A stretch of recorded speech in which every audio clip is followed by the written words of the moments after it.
Pudu Robotics, a global leader in service robotics based in Shenzhen, has launched its first robot designed specifically for industrial applications, the Pudu T300. Showcased for the first time at the Hannover Messe 2024 trade fair, this robot excels in streamlining operations by delivering supplies to production lines, moving materials across diverse production zones, and facilitating the transport of samples for quality checks. Its Map and Go feature provides flexible deployment, operating independently of network connectivity and modifications. The T300 is designed to alleviate potential labor shortages by automating the delivery and transportation of materials, allowing human workers to reallocate their attention to higher value tasks. This should also reduce the risk of injuries associated with industrial work. Felix Zhang, founder and CEO of Pudu Robotics, said there is a huge demand from industrial clients for automated,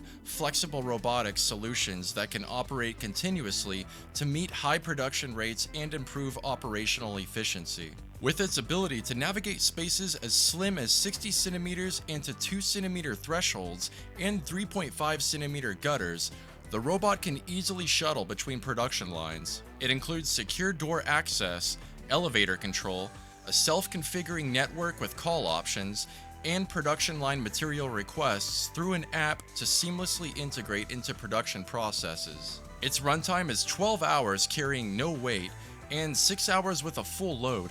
However, it includes automatic recharging and quick battery swapping capabilities, enabling 24/7 operation. The T300 weighs in at 60 kilograms with a height of 134 centimeters, or about 4 foot 3 inches tall. It has a maximum capacity of 300 kilograms, or around 661 pounds, and a cruise speed of nearly 2.7 miles per hour. The robot is on the company's website, though I can't find a price for it listed anywhere yet. So do you think this will really free up human workers to focus on more important tasks? Or do you think this will end up replacing more people and help companies dodge having to provide their workers with health insurance and benefits? Let me know your thoughts in the comment section below, and to stay up to date with future content, be sure to hit that like and subscribe button. Thank you all for watching, and until next time, save that money.